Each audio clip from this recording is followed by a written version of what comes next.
Baik, assalamualaikum warahmatullahi wabarakatuh. Waalaikumsalam warahmatullahi wabarakatuh. Selamat siang Bapak Ibu. Guru SD Cita 02. Alhamdulillah puji syukur hari ini di siang hari ini tepat tanggal 27 Juli 2023 berkumpul di laboratorium komputer ya. Tujuan saya di sini adalah ingin mendiseminasi terkait budaya positif di lingkungan sekolah. Gak usah pakai kenalan karena sudah kenal. Jadi kita langsung aja. Ya. Oke. Baik. Bapak Ibu, pertama-tama adalah kita harus tahu apa itu filosofi pemikiran dari Ki Hajar Dewantara. Jadi Bapak Ibu kalau nanti ada ini CGP Wastrik mana nih CGP 9 nih? Lagi ke BPN Badan Pertanahan Nasional. Baik, ini adalah filosofi pemikiran Ki Hajar Dewantara.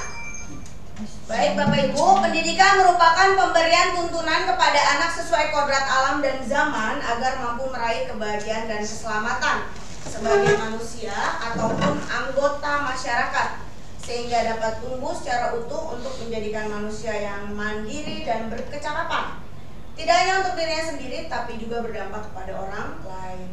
Selanjutnya ada hari ini saya akan mengangkat budaya positif sekolah. Kalau menurut saya alhamdulillah di SD Cita 02 ini budaya positifnya sudah kelihatan, hanya mungkin ada beberapa hal yang memang mesti kita luruskan dan kembangkan gitu ya Ibu Bapak. Apa sih budaya positif itu? Yaitu nilai-nilai kebiasaan di sekolah yang berpihak pada murid agar mereka dapat mengembangkan minat, bakat, dan potensinya. Budaya positif juga mampu mendorong murid untuk berpikir dan bertindak secara merdeka. Saya selalu bilang bahwa budaya positif semuanya adalah bermuara ke 6 dimensi profil pelajar Pancasila. Nyanyi dulu lah 6 dimensi. Siap? Siap. Siap. 1, 2, 3. Pelajar Pancasila beriman dan bertakwa pada Tuhan Yang Esa dan dapat kuliah berkebinekaan global, gotong royong mandiri, kreatif dan kritis. Pelajar Pancasila beriman dan bertakwa pada Tuhan Yang Esa dan berakhlak mulia, berkebinekaan global, gotong royong mandiri, kreatif dan berakhlak kritis. Tadi di kelas kan sudah pada lumayan ngajarin lagu ini nih, jadi kayaknya anak-anak udah mulai hafal. Nanti upacara Senin harusnya. Baik, apa aja yang akan kita bahas hari ini? Berikut adalah konsep utama budaya positif. Ada 7 poin penting, dimulai dari perubahan paradigma belajar, disiplin positif, motivasi perilaku manusia, kebutuhan dasar, posisi kontrol restitusi, keyakinan kelas, dan segitiga restitusi. Mari kita satu-satu kita bahas. Dimulai dari perubahan paradigma belajar. Bapak Ibu, untuk mewujudkan budaya positif dituntut untuk mampu menyediakan lingkungan yang mendukung. Benar nggak Bapak Ibu? Gimana kita mau nyertain budaya positif kalau lingkungannya nggak support? Iya kan? Nah, menurut Bapak Ibu, apakah lingkungan di sekolah kita sudah support? Sudah ya, luar biasa emang sekolah kita. Budaya positif. Tapi itu dari segi infrastruktur gitu ya. Kalau dari segi SDM-nya mari kita bahas satu-satu. Gitu ya. Kesimpulannya budaya positif di sekolah dibutuhkan kolaborasi. Jadi antara guru, murid, orang tua, dan warga sekolah lainnya. Seorang guru harus bisa menjadi teladan bagi lingkungannya. Budaya positif di sekolah ditemukan melalui kegiatan pembiasaan dan program sekolah sesuai visi sekolah yang mencakup profil pelajar Pancasila. Ini dia, mari kita ilustrasikan Bapak Ibu. Anggaplah Ibu kan ada couple nih, samping-sampingan. Yang satu A, satu B, gitu ya. Dila, Bustri, Septi sama Pak Septi sama Bu Rani, Bu Rofi sama ini ya. Ada tangan, yang satu yang A mengepal. Yang A mengepal, yes. Yang A mengepal, anggap saja di tangan ibu bapak ini ada sesuatu something that important. Jadi yang luar biasa penting banget, berharga banget nih di dalam genggaman tangan ini. Tugas B adalah membujuk agar A membuka tangannya. Boleh paksa, boleh rayu, boleh titikan, pokoknya boleh menghampiri, boleh apapun. Pokoknya gimana caranya? Ayo. Usaha tiga yang B. Gimana caranya?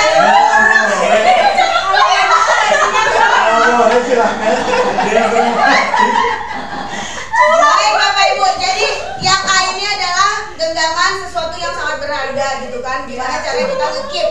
Yang B, silakan merayu, menghardik, marah-marah. Gimana caranya? Supaya dia nggak buka. Supaya dia nggak buka.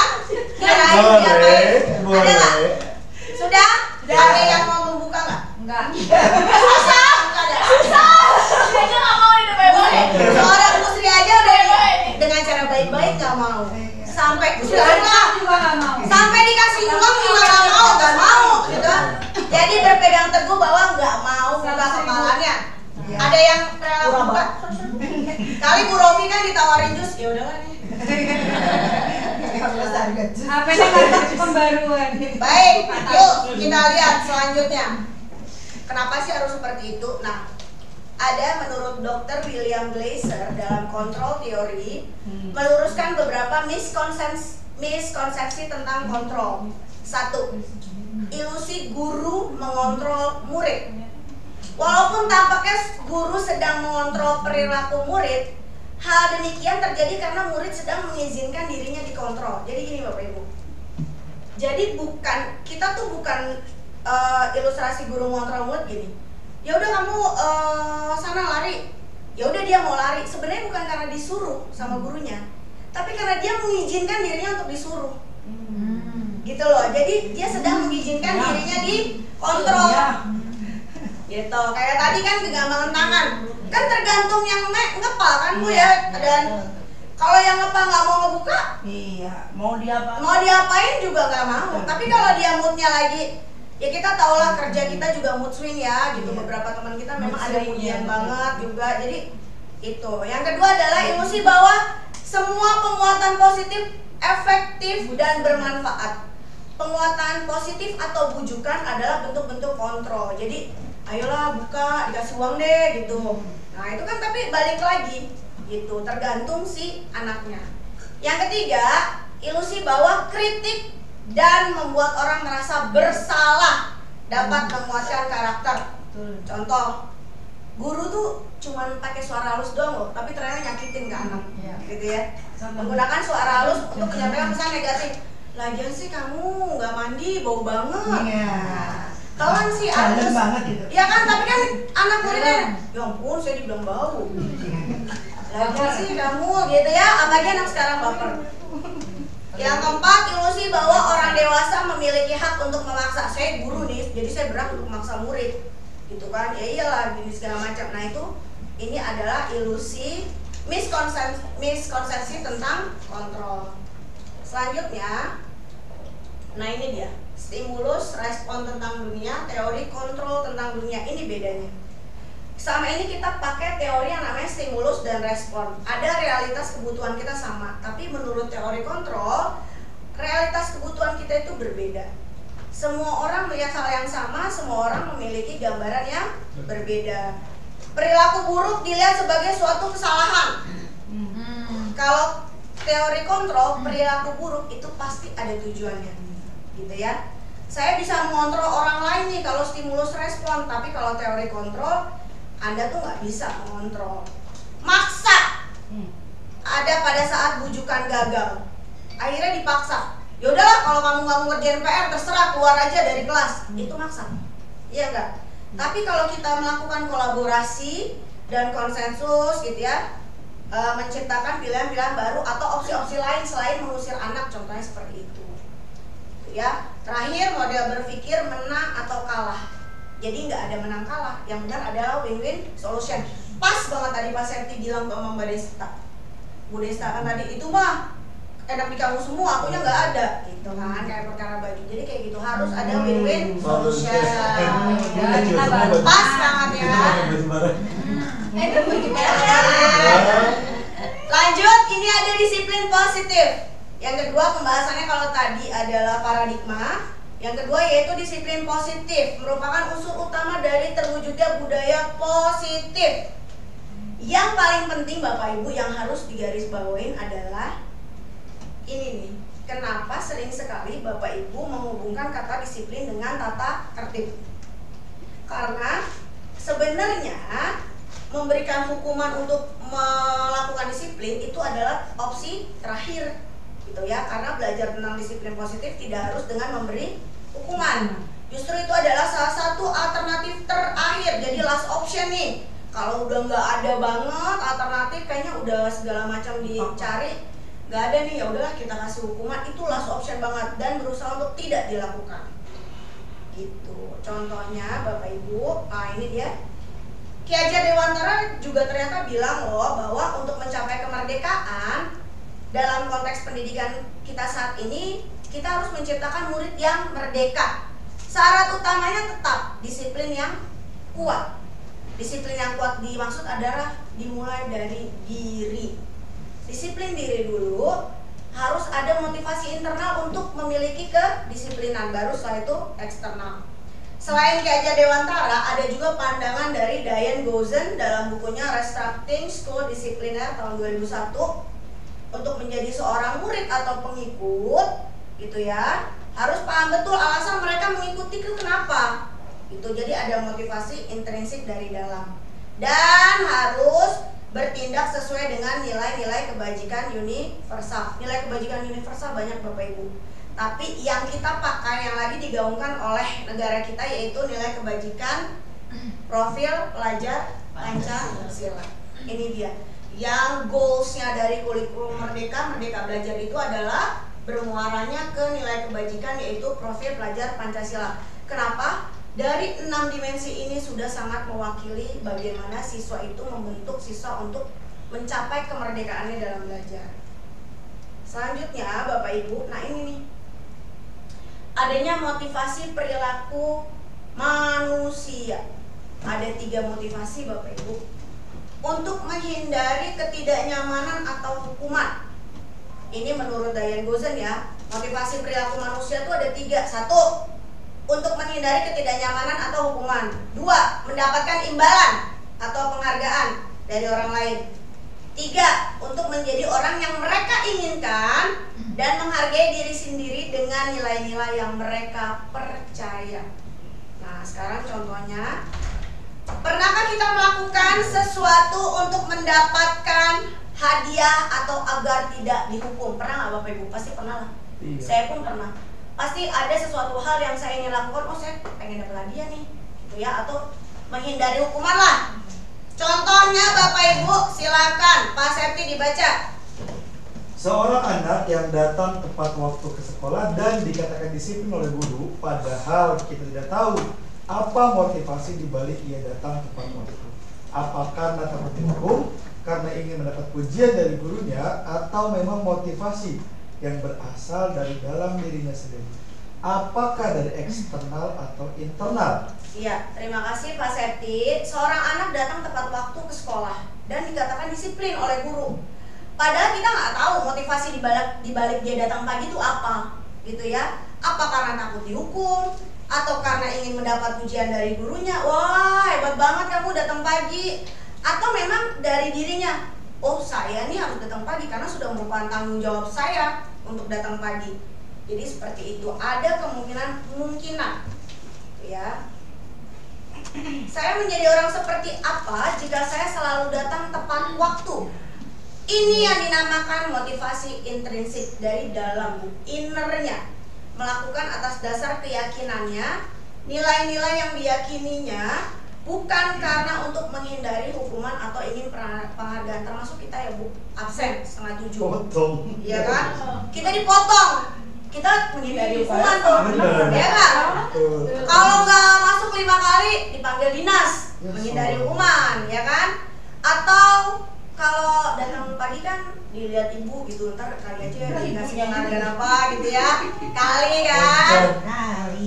Tapi ternyata harusnya itu adalah memang motivasi, harus dari motivasi internal kita. Jadi udah tanggung jawab saya kok, iya gitu ya. Atau supaya iya nih, kita kan contoh ya kan ke murid-murid, gimana muridnya mau datang early atau cepat kalau gurunya aja datangnya Selamat. Sebuah dalam kan? Ini adalah 5 kebutuhan dasar Bapak Ibu. Yang 4, kelima kebutuhan dasar manusia. Ada bertahan hidup, ada kasih sayang dan rasa diterima, penguasaan, kesenangan dan kebebasan. Ini tuh kebutuhan dasar. Setiap siswa, bahkan setiap kita itu adalah memiliki kebutuhan ini. Kita bertahan hidup, butuh makan, kasih sayang, rasa diterima, penguasaan, kesenangan, kebebasan. Kita bahas satu-satu Bapak Ibu. Ada sebuah kasus. Silakan Bu Sri baca. Bu Sri. Kelas 2 benar Mas Sri, Bang. Bu Sri guru kelas 2A di SDN Citanambu. Sedang bingung menghadapi ulah salah satu murid di kelasnya, Randi. Beberapa anak di kelas 2A telah datang padanya dan mengeluhkan Randi yang seringkali meminta bekal makan siang, meminta bekal makan siang mereka dengan paksa. Jika Anda menghadapi situasi seperti Bu Sri, apa yang akan Anda lakukan? Menurut Anda, kira-kira apa alasan Anda melakukan hal ini? Bu Sri guru kelas 2A, terima kasih Bu Sri. Pas banget ya Bu Sri. Iya ini pas banget. Punya anak murid namanya Randi. Kalau tiap istirahat dia keliling minta-minta makanan ke temennya, gitu kan? Nah terus beberapa anak kelas 2 ngadu nih ke Bu Sri. Bu, Randi tuh Bu suka ngambilin makanan aku, makan siang dengan paksa gitu kan? Jika Bapak Ibu di posisi Bu Sri, apa yang akan Bapak Ibu lakukan? Dan menurut Bapak Ibu, kira-kira alasan Randi itu untuk melakukan hal itu apa? Silakan Bapak Ibu, ada yang mau jawab? Harus jawab. Ya, Mas Septi. Kalau saya di posisi Ibu Sri, mungkin langkah pertama yang akan saya ambil itu melakukan personal treatment dulu kakak kepada Randy. Itu memanggil secara individual, baik face to face lah kita. Kenapa Randy seperti itu? Cari alasan. Kemudian setelah Randy berbicara, mungkin kita bisa langsung sebagai seorang guru itu mengambil garis besarnya. Oh ternyata Randy seperti ini. Dan setelah kita tahu, kita mungkin bisa memberitahukan anggota kelas untuk menyampaikan bahwa Randy itu seperti ini, kita kira-kira seperti apa perilaku kita. Solusi bersama. Solusi gitu. bersama, betul. Seperti menurut itu. Iya, bagus banget. Menurut Pak Septi, alasan Randy melakukan hal itu apa Pak? Menurut Pak Septi. Satu yang pertama mungkin Randy itu di rumah tidak sarapan. Yang kedua dia pasti minta karena dia lapar. Iya, karena lapar makanya dia minta. Betul, makanya dia minta. Yang ketiga mungkin karena dia lapar dan tidak ada uang saku untuk membeli.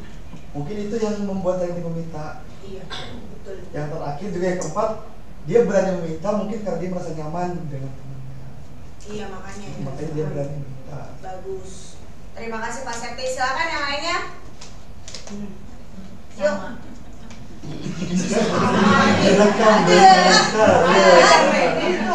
Sama. Saya satu orang lagi perempuan. Ayo. Dari perempuan silakan. Miss Puji lah, pengen denger suaranya. Ya Miss Puji. 17. Ya Bu Sartika, siap. Kalau ada juga ya selain yang disampaikan Pak Septian, ada juga yang memang anak itu dasarnya jahil gitu. Jadi pada dasarnya emang anaknya iseng.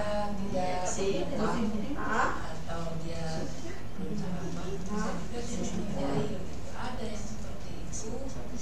Nanti kalau yang ketemu harus lebih dipahami yang tadi. Oh gitu, iya benar. Jadi kalau menurut disuruh. Dan bagaimana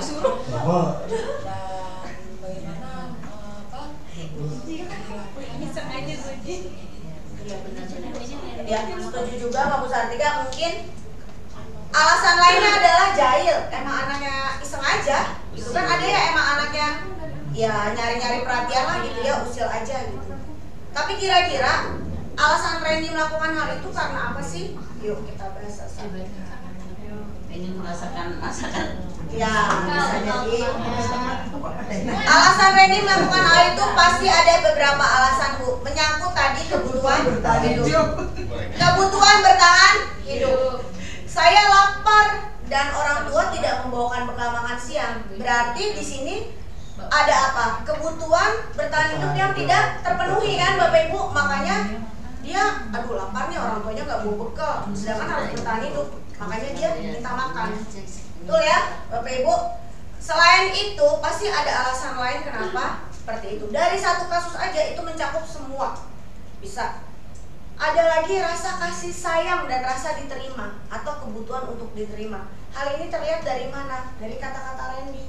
Saya senang temanku jadi memperhatikanku. Ketika temanku melaporkan tindakanku pada guru dan guru memberitahu orang tuaku, sehingga orang tuaku jadi memperhatikan aku. Jadi dia butuh ini, kasih sayang. Yes, kadang kan gitu ya Bu, nyari perhatian. Bener yang bisa dia bilang. Jahil itu kadang dia sebenarnya ini gitu, pengen diterima atau emang dia pengen diperhatiin, kurang kasih sayang gitu ya bahasanya. Selanjutnya Bapak Ibu, selain itu ada rasa penguasaan, kebutuhan pengakuan atas kemampuannya. Saya merasa hebat karena teman saya jadi takut dan menuruti keinginan saya. Kan maksa dia, ya kan Bu? Saya merasa hebat, teman saya jadi sini nggak? Gitu, sini wafernya, oreonya segala macam ada nggak anak kita? Pasti ada Bu. Iya kan, ngerasa dirinya jagoan gitu kan, jadi agak menindas yang teman-teman yang agak lemah ini gitu, yang ya udahlah ngasih daripada ribut. Nah, anak-anak seperti ini biasanya membutuhkan kebutuhan pengakuan atas kemampuannya, eksistensinya pengen diakui, gitu ya. Selanjutnya, saya merasa bosan dengan yaitu kebutuhan akan pilihan atau kebebasan. Saya merasa bosan dengan bekal makanan yang dibawakan ibu dari rumah, mie terus, nugget terus, sedangkan teman saya tuh macam-macam. Ada susu ultranya, ada sayurnya, ada telurnya. Pasti ada Bapak Ibu, anak kita yang kayak gitu, pasti ada nggak? Ada ya. Kalau kita lihat tuh di kotak makannya, kalau nggak hari ini nugget, besok sosis, mie goreng, nugget, sosis, mie goreng. Nah iya benar, pasti ada. Ayam semalam. Nah,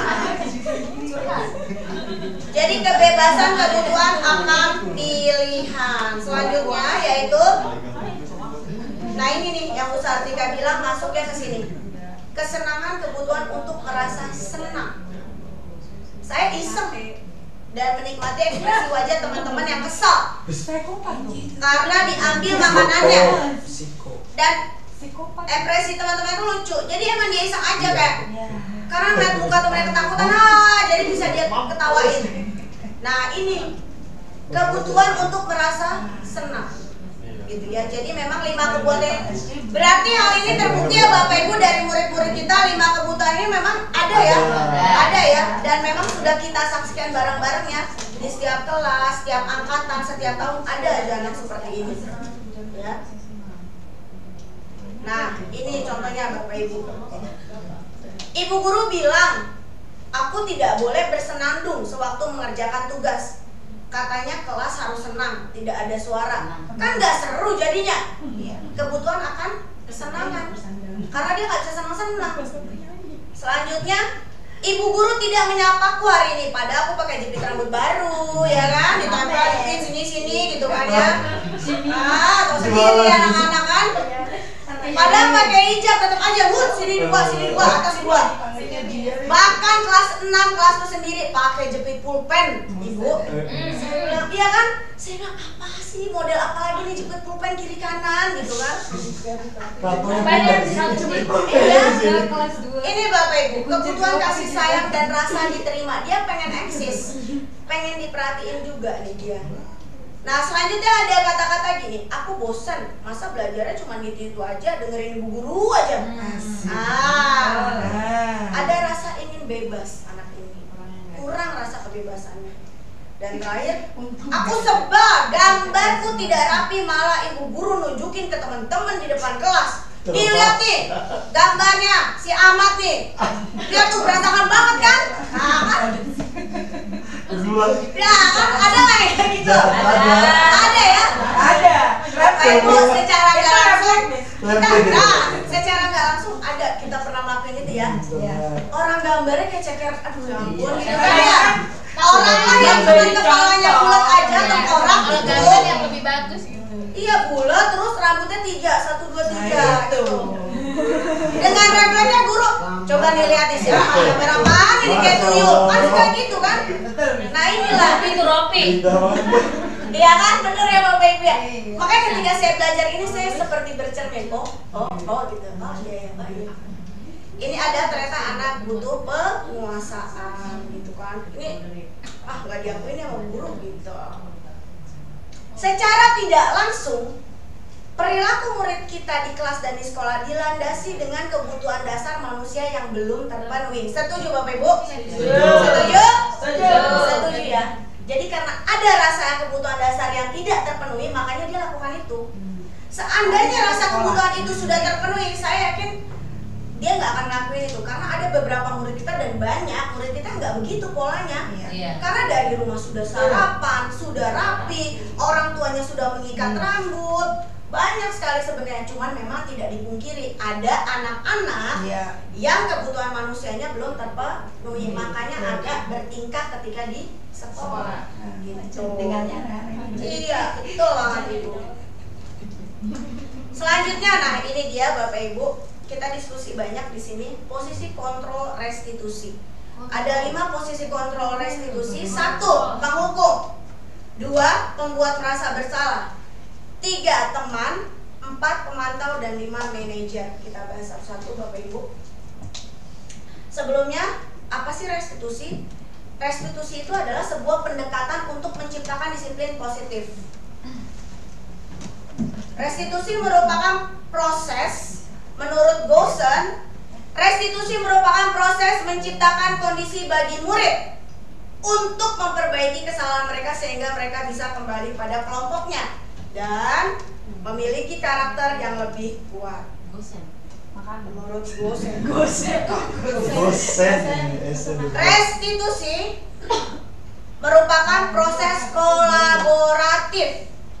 Kalau kolaboratif berarti sendiri atau enggak ya? Nggak mungkin sendiri, namanya berkolaborasi ya. Yang mengajarkan murid untuk mencari solusi masalah, membantu murid berpikir tentang orang seperti apa yang mereka inginkan, dan bagaimana mereka harus memperlakukan orang lain. Nah, ketika ada permasalahan, kita mengambil posisi kontrol sebagai apa Bapak Ibu? Ini dia. Nah, Bapak Ibu, ini kita posisi kontrol negatif. Boleh dilihat Bapak Ibu, ini sebagai penghukum, pembuat merasa bersalah, teman, pemantau, manajer.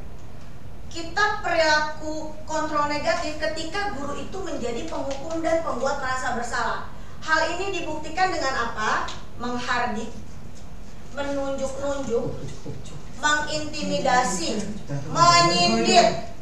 Itu kalau penghukum. Guru berkata contohnya, kalau kamu gak ngelakuin, ibu akan hukum. Lari 50 kali, push up 50 kali. Itu adalah sebagai penghukum.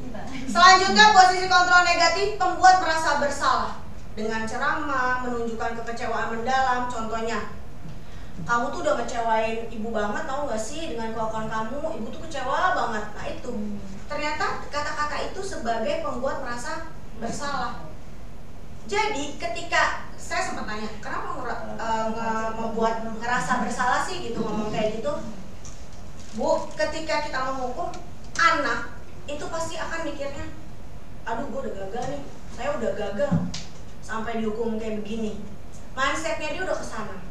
Kalau kita membuat merasa bersalah, kamu nih bikin ibu kecewa aja ya, jadi akan ngerasa feeling guilty terus, bersalah terus. Kayaknya apa yang dia lakukan akan nanti ngecewain Bu Desi lagi, nanti Bu Rofi kecewa lagi kalau aku begini. Jadi begini, karena sudah pernah dilakukan membuat merasa bersalah.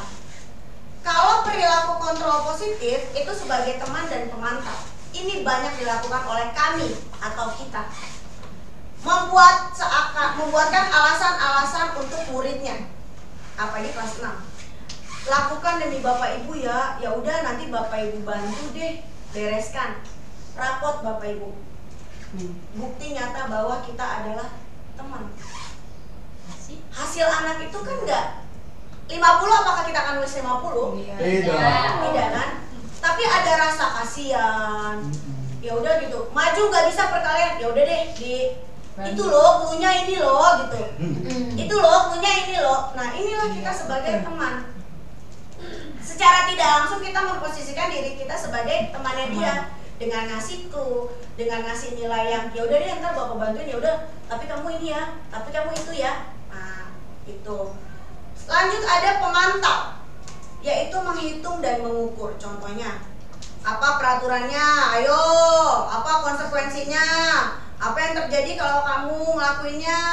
Apa yang terjadi sekarang? Tuh kan, apa ibu bilang. Nah, kan kita juga kayak gitu. Kamu sih nggak mau dengerin Bu Desi, iya kan? Kamu sih nggak, kan ibu Desi udah bilang kan nilai kamu 0 tuh jadinya matematikanya. Nggak mau dengerin Bu Desi sih, iya kan? Dan ini adalah Bu Desi sebagai pemantau. Ya kan? Anak tidur di kelas. Tidur ya kan? Tidur aja di kelas.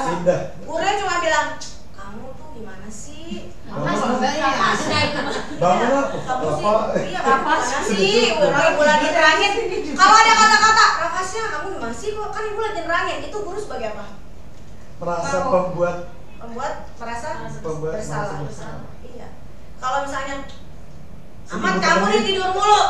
Udah sana kamu cepetan cuci muka, lari biar segar. Nah, itu guru sebagai penghukum. Ya kan? Si Gila nggak bisa nyanyi, Gila nggak bisa nyanyi. Aduh, negara apa ya? Aduh, lupa mata uangnya apa? Kata bu guru, itu loh yang sebelah Indonesia. Itu loh, yang negaranya ada patung singanya. Males. Itu guru sebagai apa? Yang diharapkan dari Bapak Ibu semua adalah kontrol diri guru sebagai manajer, yaitu mengajukan pertanyaan-pertanyaan. Apa yang kita yakini, apa yang kamu yakini hal tersebut. Kalau kamu meyakininya, maukah kamu memperbaikinya? Kalau kamu memperbaikinya, jadi kita harus seperti apa gitu ya. Jadi pendekatan approach-nya yang seperti itu. Keyakinan. Balik lagi ke keyakinan kelas. Tadi kita masuk ke situ. Lanjut, Miss Puji. Nah, ini dia. Nah, ini hasilnya Bapak Ibu. Memberontak. Kalau penghukum itu anak itu akan memberontak. Kalau pembuat merasa bersalah, anak itu akan menyangkal dan berbohong. Ya. Kalau teman akan ketergantungan sama guru. Pasti dialah sedikit banyak pasti kalau kita jadi teman jadi mau ngomong. Misalnya apaan sih cluenya, misalnya apaan sih gitu. Pasti nanya-nanya terus. Kalau kita sebagai pemantau itu menyesuaikan bila diawasi. Ayo kamu tidur kan, kita lihat-lihat gitu kan, mantap. Kalau sebagai manajer menguatkan watak atau karakter. Nah, ini murid berkata kalau menghukum saya nggak peduli, bodoh amat. Ada ya Bu, ada ya. Nggak ngaruh, bodoh amat. Iya kan? Anak sekarang loh Bapak Ibu luar biasa ya. Iya, ngajar mau ada bicara kemudian gitu ya. Iya, mana kalau begini. Nggak ngaruh. Tuh, coba Bapak Ibu.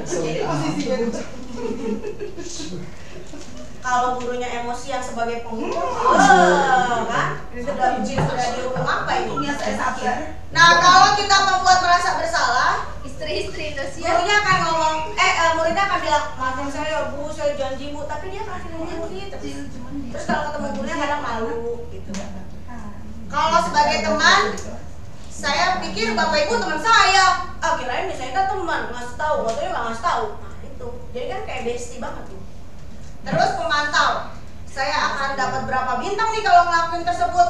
Jika sudah melakukan hal tersebut, saya akan mendapatkan apa Bu? Jadi minta imbalan. Ya. Kontrol dia sebagai manajer itu ini, bagaimana caranya agar saya bisa memperbaiki keadaan ini. Saya akan memperbaiki masalah ini dengan, gitu ya, Bapak Ibu. Selanjutnya, dampaknya pada murid. Ada loh dampaknya. Kalau penghukum itu dia akan mengulangi kesalahannya Iya. berulang kali dan dia akan bertindak agresif. Iya. Karena keseringan dihukum dia akan jengah. Bener nggak? Betul. Ya. Dihukum terus-terusan. Sebenarnya kesalahan. Nah, betul banget. Ya, Lihat nih, dihukum. Alif. Yang terbukti nyata. Ketika dia dihukum terus, berontak kali ya, marah-marah dan keluar kelas, ya kabur ke rumah naik sepeda. Nah, luar biasa. Ini takut jadi nggak berani. Iya, pembuat merasa bersalah. Dia jadi rendah diri dan merasa gagal. Aduh, kayaknya aku udah gagal nih. Terus kalau teman jadi tergantung, kalau pemantau dia menitik beratkan pada dampak diri sendiri. Jadi mindsetnya dia itu imbalan, hadiah, gitu ya. Pokoknya mendapatkan hadiah atau menghindari hukuman itu pemantau. Nah kalau manajer, murid itu akan mengevaluasi diri bagaimana menjadi diri yang lebih baik lagi. Nah kaitannya dengan dunia berkualitas apa Bapak Ibu? Murid melakukan meletakkan guru di luar dunia berkualitas, gitu kan. Tapi kita goalsnya ke sini. Murid meletakkan dirinya sebagai individu yang positif dan dunia berkualitas. Lanjut, Miss Puji. Nah, Bapak Ibu, ini saya refleksikan diri saya. Sebelum saya mengikuti program guru penggerak, saya itu sering memberikan hadiah dan hukuman kepada murid. Iya, saya akuin. Saya melakukan bintang-bintang, saya melakukan reward, saya akuin. Tapi setelah mengikuti itu tadi, oh ternyata ada pelajaran yang memang sepertinya, harus saya hindari. Bapak Ibu, silakan, ini ada saya punya stimulus atau pertanyaan pemantik. Silakan Bapak Ibu tentukan menurut Bapak Ibu ini hukuman atau konsekuensi sih? Bapak Ibu, apa bedanya hukuman dan konsekuensi, ada yang tahu? Hukuman fisik. Kalau hukuman ya bisa jadi, saya kan namanya pendapat. Kalau konsekuensi sesuai dengan apa ya akibatnya, misalnya dia telat, ya dia telat datang ke sekolah siang karena telat, berarti udah kesiangan, akhirnya konsekuensinya dia tidak bisa belajar, karena pelajaran itu konsekuensi. Jadi sebab akibat nyambung dengan kesalahan dia dan konsekuensi dia tanggung. Kalau hukuman? Kalau hukuman lebih kepada apa ya? Ya fisik yang tadi. Kayaknya nggak nyambung sama ini ya, Miss. Iya, tidak apa. Saya kakak. Ya, silakan Pak Seti, menambahkan Pak Kalau Seti. menurut saya, Ya, hukuman- sekarang kita bahas hukuman beda dulu deh. Sebelum ke pertanyaan, yuk. Menurut Pak Seti apa? Buka sama kabel juga. Kalau menurut saya kakak, hukuman itu akibat dari suatu perbuatan yang tidak ada kesepakatan bersama. Itu misalnya kesepakatan si guru aja nih, kita nggak buat kesepakatan sama siswa, itu hukuman. Kalau konsekuensi itu ada make a deal antara dua belah pihak, baru ada konsekuensi. Betul Bapak Ibu, hukuman satu arah. Kalau konsekuensi betul, iya benar. Kalau hukuman tuh satu arah dan diberatin aja. Kalau konsekuensi biasanya ada kesepakatan sebelumnya. Konsekuensi itu biasanya ada kesepakatan sebelumnya, sehingga ketika menjalankan konsekuensi kedua belah pihak dia merasa berat. Tapi kalau hukuman karena satu arah, jadi terkesan otoriter. Dan biasanya hukuman juga negatif ya. Lari, lompat, push up gitu ya. Nah, itu biasanya hukuman. Kalau konsekuensi, yuk kita baca. Kita satu-satu. Bu Desi silakan. Itu push up tuh. Dari nomor 1, Bu Desi silakan. Mencatat 100 kali di dalam buku. Saya tidak akan terlambat lagi karena terlambat ke sekolah. Hukuman. Menurut Bu Desi ini hukuman atau konsekuensi? Hukuman. Kenapa Bu? Ya karena berpihak pada satu sisi aja. Dilihatnya dari kesalahan siswa yang terlambat, jadi si guru menghukum ya tanpa adanya kesepakatan antara siswa tersebut. Oh gitu. Kalau teman-teman setuju nggak? Hukuman. Tapi kalau 100 kali Dilihat dari contoh aja, contoh. Ya mengambil keputusan sendiri Sendiri, gurunya. konsekuensi nggak mungkin. Paling 5 kali. Kalau bisa konsekuensi kan, ini kamu udah terlambat 3 kali nih berturut-turut. Nah, apa yang akan sekarang kita kesepakatan Kalau terlambat lagi mau seperti apa nih? Gitu. Oh gitu ya. Yaudah kita jawab dulu ya. Berarti satu menurut Bapak Ibu hukuman. Yang kedua Bu Sartika lari mengelilingi lapangan basket 2 kali karena menambah penyakit di sekolah. menurut Bu Sartika hukuman atau konsekuensi? Iya. Sudah disepakati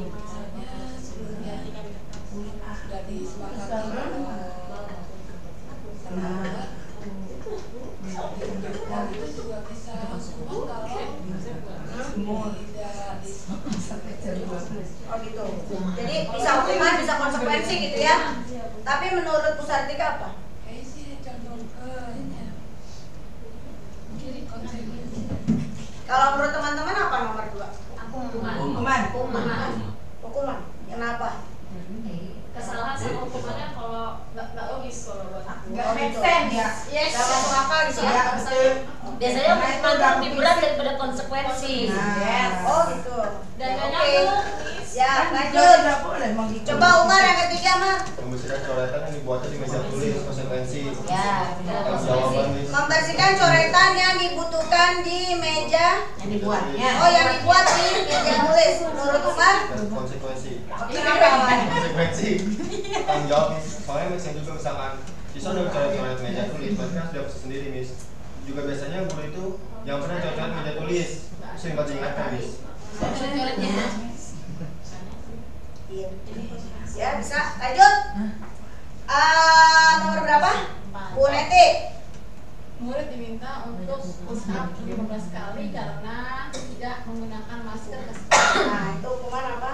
Konsekuensi. Hukuman ya karena ini kan peraturan yang harus entah di sekolah harus pakai masker, jadi yang pakai masker ya dihukum.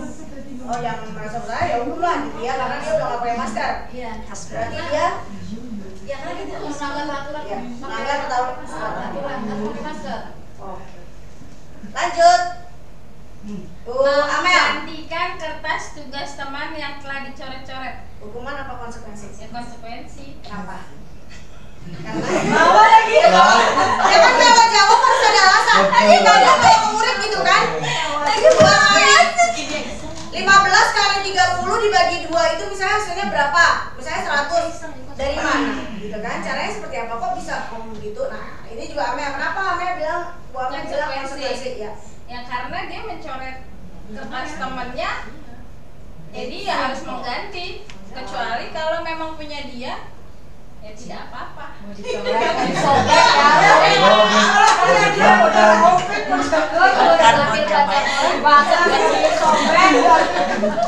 Mel.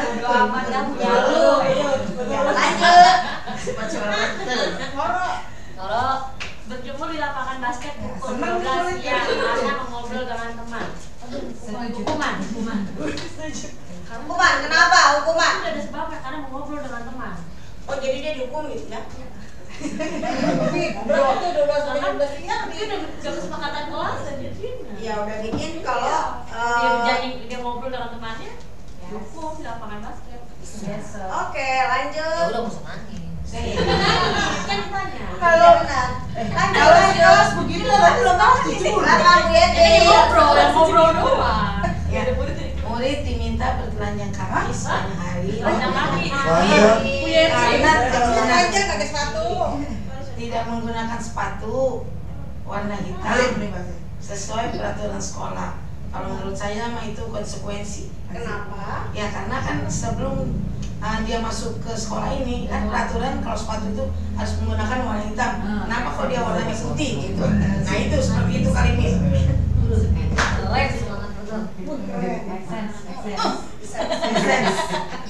Udah nih udah sampai bawah belum? Udah paling bawah. Sampai bawah. Ya, Jai. Miss Puji, ayo. Berdiri di depan kelas sambil mengangkat Aduh. karena tidak bisa menjawab materi. Aduh. Hukuman atau konsekuensi? Aduh. Saya jadi konsekuensi. Kalau misalnya Menurutmu? Menurut Miss Puji aja. tergantung sama kelasnya, mungkinnya peraturannya kalau misalnya kalau misalnya memang ada yang nggak bisa jawab materi Lalu diberikan tergantung peraturan kelas. tergantung peraturan di kelas. Bisa. Kesepakatan. Balik lagi kesepakatan. Jadi bingung, Bu Dila. Tergantung. Ini nggak punya prinsip nih kalau kita jawabnya tergantung hati. Wes Ayo yang bawah. langsung Bagian Miss. Iya. Enggak yang udah aja. Pak Darwin ya, Miss? Pada ayo. Ayo. Udah, masih ada lagi. Nanti lagi kan semua tuh dapat semua, Bu. Nih ada lagi di belakang ada lagi. ASB tulis karena tersenggol pada saat belajar. Nah, Konsekuensi siapa yang ngajarin tadi? Iya, lupa. Apa minuman disenggol-senggol? Karena tidak itu kan enggak ini Itu apa. sengaja. Kalau saya rasa tanggung jawabnya lah Miss. Rasa tanggung jawabnya karena senggol itu tadi mungkin tidak sengaja. karena dia udah nyenggol ya. Kita bahas dulu Miss Puji, jangan ini dulu. Apa yang saya bahas tadi di tadi? Mencatat 100 kali di dalam buku kalimat, saya tidak akan terlambat lagi karena terlambat ke sekolah. Menurut Bapak Ibu tadi? Konsekuensi. Karena langsung. Kenapa konsekuensi? Di sini saya tidak akan terlambat lagi. Berarti sebelumnya ada make a deal nih. Kalau telat kita ini ya. Saya tidak akan terlambat. Saya sih akan terlambat lagi. Iya. Iya enggak? Iya kan? Itu yang ini. Benar, walaupun aku seringnya. Iya benar. Betul deh. Mencatat saya tidak akan terlambat lagi karena Iya, terlambat ke saya sekolah. tidak akan terlambat lagi. Setuju? Janji kan itu kan Setuju selesai. Bapak Ibu? Ya. Sepakat ya? Sepakat. Yang kedua, lari mengelilingi lapangan basket 2 kali karena terlambat hadir di sekolah. Konsekuensi. Hukuman. Kenapa? Karena langsung disuruh lari. Jadi jangan Lari. Nah, physically bener banget. Hebat. Iya, Mbak Desa begini-begini luar biasa ternyata ya. Lihat nih ntar jam. Membersihkan coretan yang dibuatnya di meja tulis sudah pastilah ini konsekuensi. Karena ada yang harus dipertanggungjawabkan dari perbuatannya. Lanjut, selanjutnya apa? Murid diminta untuk push up. Wah, udah fisik mainnya nih. Udah hukuman ya. Mengganti kertas temennya yang robek. Karena ada kertas robek makanya diganti. Iya, konsekuensi. Betul. Berjemur di lapangan basket jam 12 siang karena ngobrol. Waduh. Ini. Itu nggak benar itu. Nggak bener ini ya. Murid diminta kakinya naikin ya. Oh, murid diminta bertelanjang kaki sepanjang hari. Fisik soalnya. Walaupun kaki doang. Berdiri di depan kelas sambil mengangkat kaki satu. Zaman saya SD Nggak ada. masih ada zaman Masih Bu, gue masih kenal. Nggak ada. zaman aku SD masih ada ya. Ada. Kalau sekarang udah jarang ya. Soalnya aku kayak pernah di Rasanya mirip gue kayak soalnya. Tapi zaman sekarang kira-kira ada nggak guru yang masih? Tapi minoritas. Ya. Sekarang tapi udah pensiun kan? Kalau dari Iya ya. Kalau guru zaman now kayaknya, aduh hari ini masih zaman now terus pulang lewat mana itu? Pukul yang mana sih? Kayak nggak ada solusi lain gitu selain ngangkat gitu ya. Solusinya ya angkat kaki kiri lah. Lanjut, membersihkan tumpahan air di meja karena Konsekuensi. Ya orang tidak kesenggol. Pasti. Ada yang pindah sih. Silakan, Bu Desta. Masih ada kan saya bilang semuanya kebagian. Satu, dua, tiga, empat kebagian. Yang istirahat untuk mengerjakan tugas karena terlambat datang dan tertinggal pelajaran selama 10 menit konsekuensi.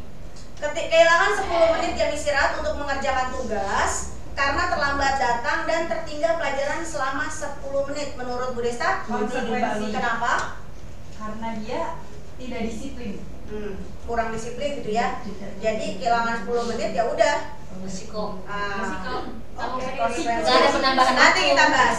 Lanjut, Bu Rofi. Duduk di bangku di pinggir lapangan tuh angel banget ya. Di lapangan istirahat tidak diizinkan bermain oleh guru piket karena mencederai teman saat bermain di lapangan. Nah, ini guru olahraga nih. Nah, ini duduk di bangku di pinggir lapangan pada jam istirahat tidak diizinkan bermain oleh guru piket karena mencederai teman saat bermain di lapangan. Menurut Bu Rofi apa sih? Hukuman atau konsekuensi? Konsekuensi ya. Karena konsekuensi. Iya, karena mencederai teman diakibatkan karena dia duduk di pinggir gitu. Iya, udah di pinggir. Ya. Oke. Menurut Bu Rani, sebelahnya, ayo yang apa? Terlambat hadir di pembelajaran daring 15 menit dan diminta untuk tinggal 15 menit sesudah kelas usai untuk membahas ketertinggalan pembelajaran. Diminta untuk tinggal ya, sesudah. Hukuman atau konsekuensi? Konsekuensi. Kenapa? Karena ada itunya tuh kan, yang diminta untuk tinggal 15 menit ya sesudah kelas selesai. Karena dia awalnya terlambat gitu. Oke, lanjut. Lari menggali lapangan basket 2 kali karena terlambat 10 menit untuk pelajaran PJOK. Wah, nih PJOK nih. Kalau menurut saya termasuk konsekuensi kakak. Karena satu mungkin terlambat, yang kedua berkaitan sama PJOK. Oke. Terakhir, Bersihkan WC sekolah karena mematahkan Waduh. Bisa tekan hukuman. hukuman. Oke, itu paling depan. Apa Bu Dila hukuman? Karena dia kan mematahkan pensil kawannya. Suruh bersih-bersih. Sama harusnya bukan bersihkan WC. Tapi mengganti. Harus apple to apple gitu. Ya. Mata balas mata. Semua dibayar. Sebenarnya aku pengen nonton drakor jadi kayak Baik, kita bahas satu-satu Bapak Ibu. Kehilangan 10 menit jam istirahat untuk mengerjakan tugas karena terlambat datang dan tertinggal pelajaran selama 10 menit. Tadi Bu Desa bilang apa? Konsekuensi. Kenapa Bu Desa tegang banget? Takut salah. Dia mau kompas ini ada panjang banget. Karena jualan ini susah banget ya. Bapak Ibu. Kita ya jadi gini loh, saya jadi gini. Oh, membayangkan ternyata pansan aja anak panik kalau dia kan padahal cuma suruh jawab iya atau tidak, kadang anak kayak pucat, gurunya juga gitu. Apa ini? Padahal cuma pilih, ayo dia hukuman apa konsekuensi gitu. Tapi sampai tutup telinga nggak mau dengar, nggak mau dengar. Konsekuensi Bu Desta. Wah, hebat. Ya, karena dia kan kehilangan 10 menitnya, dia tahu nih karena kehilangan 10 menit jam istirahat kemudian itu aku udah mikir dulu. Tuh. Lanjut, duduk di bangku di pinggir lapangan pada jam istirahat tidak dimainkan. Bermain walau guru piket karena mencederai teman saat bermain di lapangan. Menurut Bapak Ibu, tadi Bu Rofi bilangnya Konsekuensi. yang benar konsekuensi. Gitu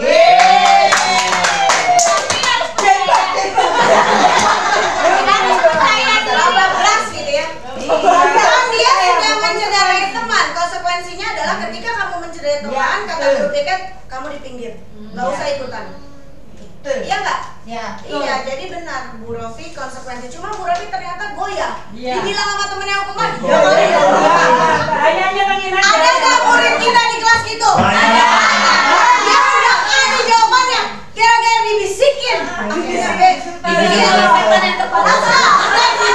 Yang bisikinnya yang anak ranking 1 misalnya, atau yang pintar, percaya banget dia.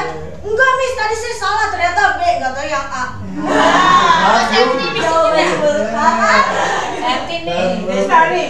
Lanjut, tadi Bu Rania terlambat hadir di pembelajaran daring 15 menit dan diminta untuk tinggal 15 menit sesudah kelas usai. Ini adalah konsekuensi. Jelas kalau dia lari mengelilingi lapangan basket 2 kali karena terlambat 10 menit untuk pelajaran PJOK. Benar konsekuensi.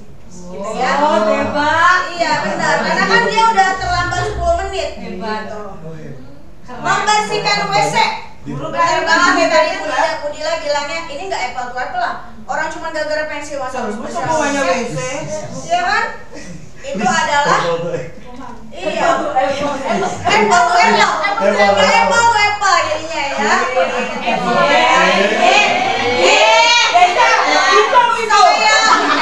Nanti saya tinggal bilang.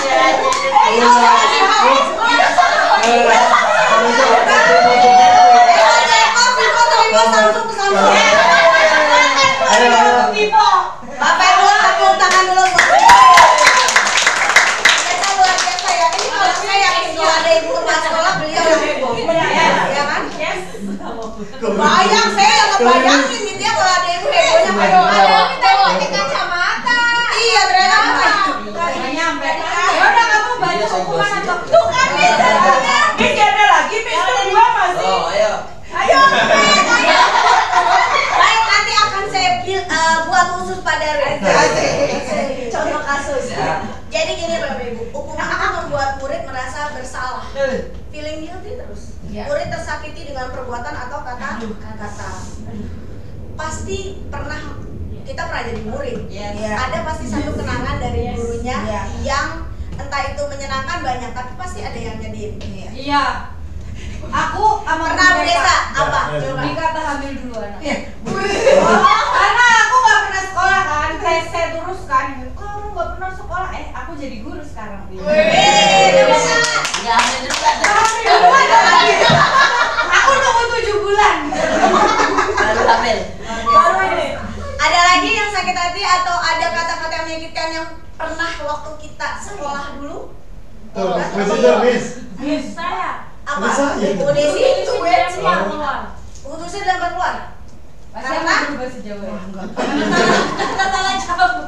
oh tapi langsung dapat. Itu sampai sekarang ingat terus ya. Iya lah, kalau bisa dapat. Iya sampai sekarang pasti teringat. Belajar Bu.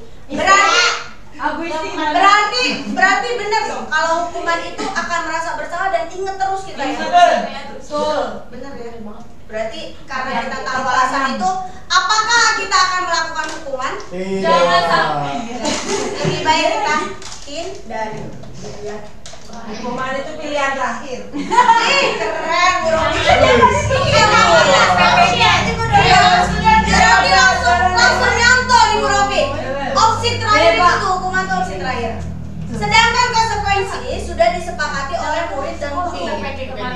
Dan kalau konsekuensi itu biasanya efektifnya jangka waktu pendek. Jadi setelah itu dia udah lupa, gitu. Udah fine lagi. Kayak anak rebutan apa, kita ini gini, udah besoknya lupa lagi, gitu ya. Yang ingat orang tuanya. Yes.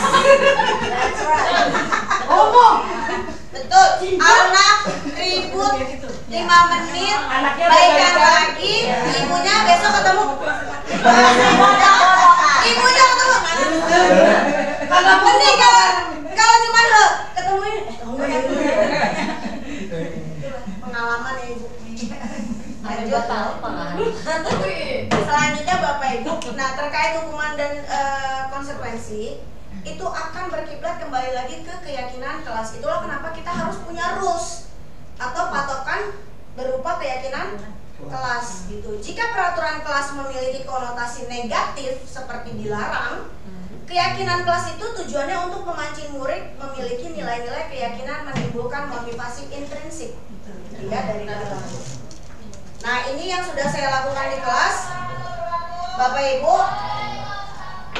yaitu berdiskusi dengan murid untuk ini adalah langkah-langkah membuat keyakinan kelas Bapak Ibu.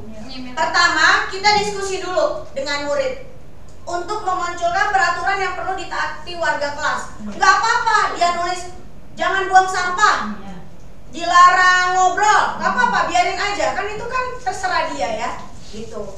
Setelah itu apa yang harus kita lakukan? Kita jelaskan bahwa kita rubah yuk menjadi kalimat yang positif dengan menghilangkan kata jangan, dilarang. Contoh ya Bapak Ibu, ini saya kemarin ada nulis anak-anak boleh main bola. Saya bilang oh itu nanti alasannya apa?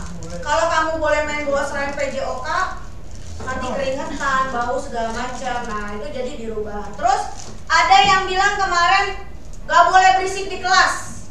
Dirubah, kita sepakat kalimat positifnya adalah yaitu kelas yang tenang.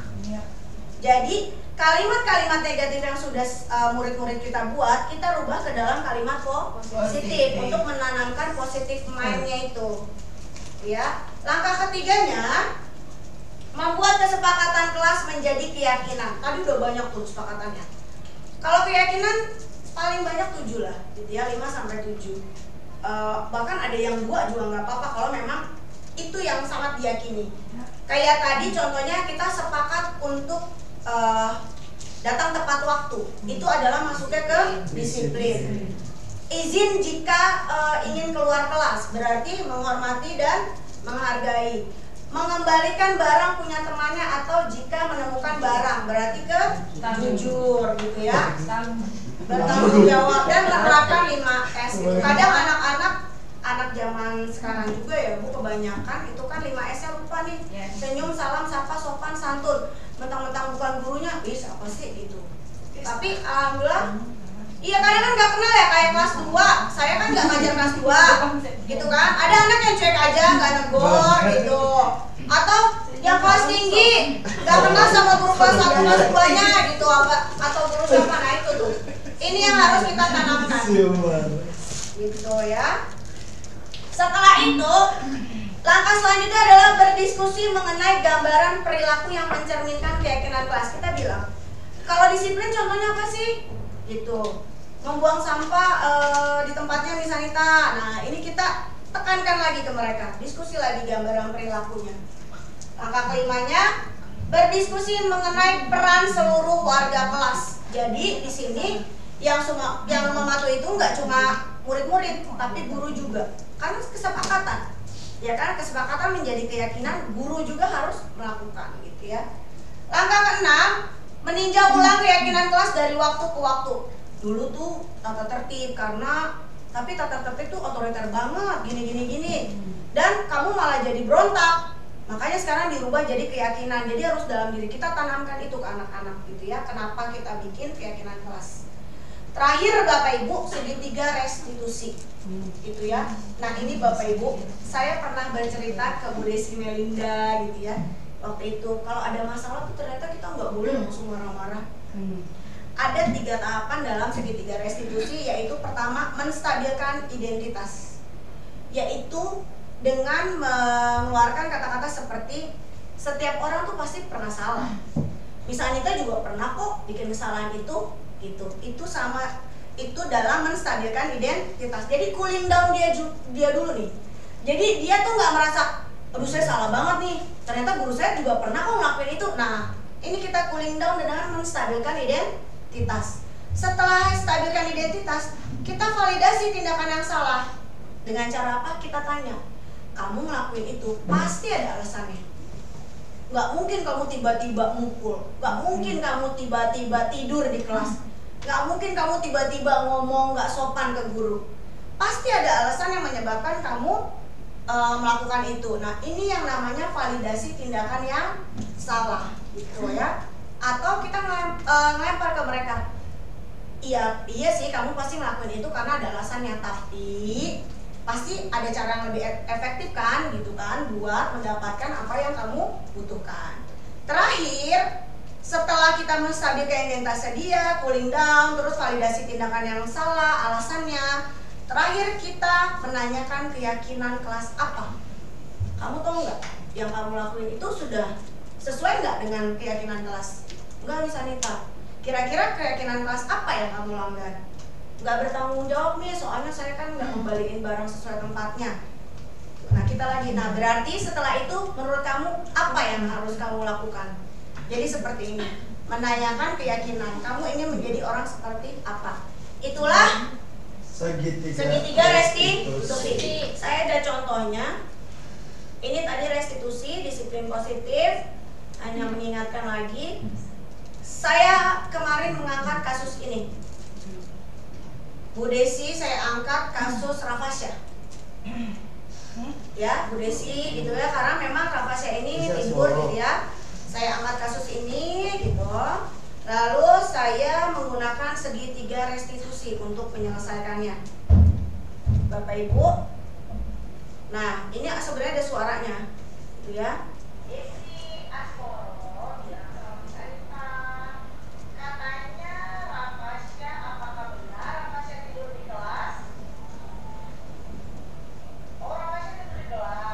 Iya. Kalau misalnya nggak boleh tahu, Rafasya kapan tidur di kelas?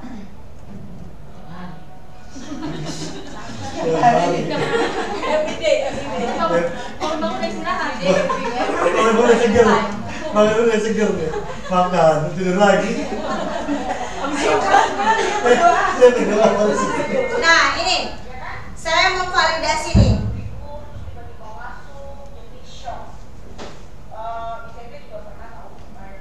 Nah itu saya menstabilkan keadaan gitu. Jadi seolah saya juga pernah kok, saya itu juga pernah kok tidur gitu. Semua orang mungkin kalau kesiangan ngantuk gitu jadinya.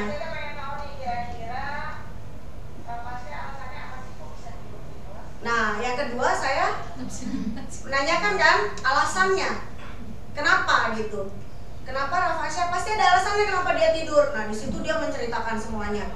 Salah satunya adalah dia menjaga adiknya, lalu kipas angin dia bilang. Di kelas tuh ada 2 kipas angin. Kata dia. Anak tuh jujur Bapak Ibu beneran. Dia cerita, ada 2 kipas angin nih saya tahu.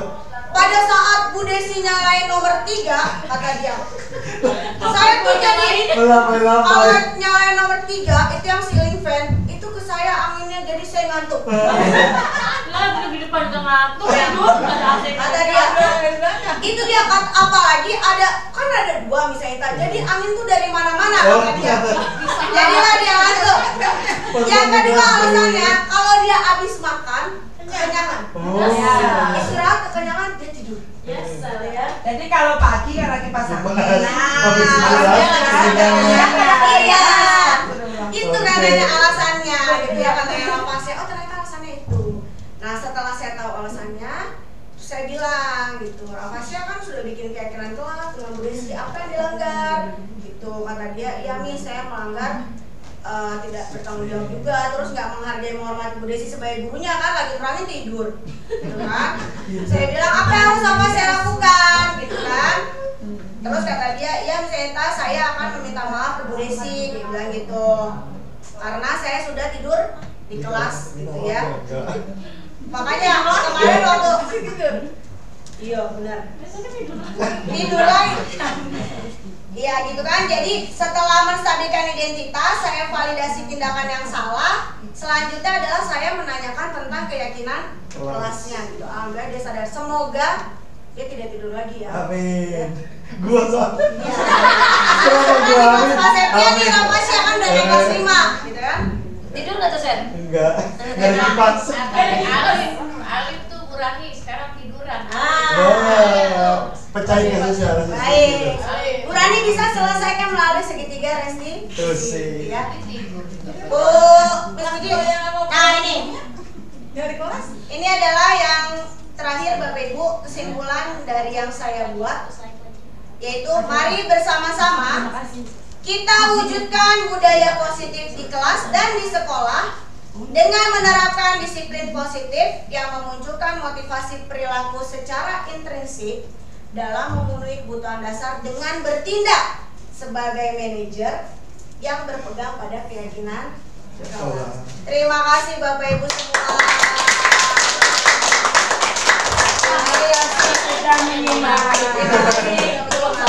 Bangun dari Bapak Ibu saya butuh satu refleksi dari perwakilan Bapak Ibu untuk merefleksikan seluruh Bapak Ibu kegiatan ini. Refleksi silakan. Satu orang, Pak Septi boleh refleksi? Boleh. Baik, assalamualaikum warahmatullahi wabarakatuh. Yang sangat saya banggakan Ibu narasumber, Ibu Anita, dan yang saya banggakan juga Bapak Ibu guru, rekan-rekan kerja saya di SDC.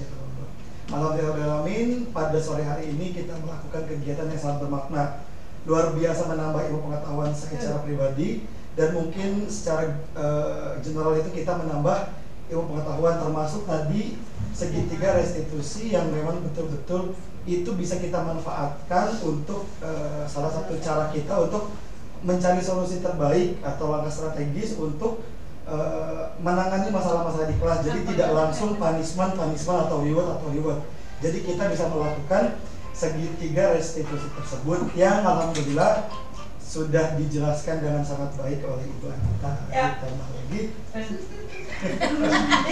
Ditambah lagi luar biasa alhamdulillah ilmu yang sangat bermanfaat. Terima kasih. Assalamualaikum warahmatullahi wabarakatuh. Nama saya Salsa Liza Pranata. Saya murid kelas 6B, muridnya Miss Anita. Menurut saya dari Dampak positif dari keyakinan kelas dan kesepakatan kelas adalah teman-teman menjadi positif dan tidak kaku sesama teman dan saling menghargai. Terima kasih. Wassalamualaikum warahmatullahi wabarakatuh. Waalaikumsalam. Assalamualaikum warahmatullahi wabarakatuh. Perkenalkan, nama saya Nita Komasari. Saya adalah calon guru penggerak angkatan 8 dari kelas 821 dengan fasilitator Ibu Devi dan pengajar praktik Ibu Hesti. Saya akan merefleksikan terkait dengan diseminasi yang sudah saya lakukan kepada rekan-rekan guru di SD Cita 02 atau sekolah saya sendiri. Alhamdulillah respon positif terlihat dari rekan-rekan guru. Mereka berkata bahwa ingin sekali mempraktekkan apa itu segitiga restitusi dan juga berusaha untuk menjadi manajer dalam posisi kontrolnya, menghindari hukuman dan juga posisi kontrol yang lainnya. Selain itu, alhamdulillah terkait dengan keyakinan kelas sudah dilaksanakan dengan baik dan anak-anak mematuhi dengan sangat baik. Kelas lebih kondusif, terlihat dari motivasi intrinsik yang muncul dari diri mereka terkait dengan aturan-aturan yang berubah menjadi kata-kata positif. Sudah dilakukan dengan baik, terlihat dari 2 minggu ini setelah masuk sekolah. Budaya positif di sekolah sudah mulai ingin dijalankan, sudah mulai berkembang. Semoga kedepannya akan semakin terlihat atau menonjol budaya positif di sekolah saya sendiri. Terkait dengan kedepannya mungkin hal-hal yang kurang atau yang masih belum saya lakukan seperti diferensiasi karena baru dapat ilmunya di modul 2 itu saya akan pelajari lebih lanjut dan saya akan terapkan gitu. Tapi terkait dengan keyakinan dan lain hal termasuk kesepakatan, alhamdulillah sudah dijalankan dan berjalan dengan sangat baik. Kedepannya harapan saya semoga sekolah saya semakin baik dan juga terutama untuk diri saya pribadi di kelas saya, anak-anak semua mematuhi dan menjalankan dengan penuh tanggung jawab. Benar-benar motivasi dalam dirinya muncul tidak karena ingin mendapatkan sesuatu atau takut karena hukuman. Ingin membudayakan budaya positif dan juga kebebasan atau merdeka belajar dan juga merdeka mengajar. Sekian refleksi dari saya. Wassalamualaikum warahmatullahi wabarakatuh.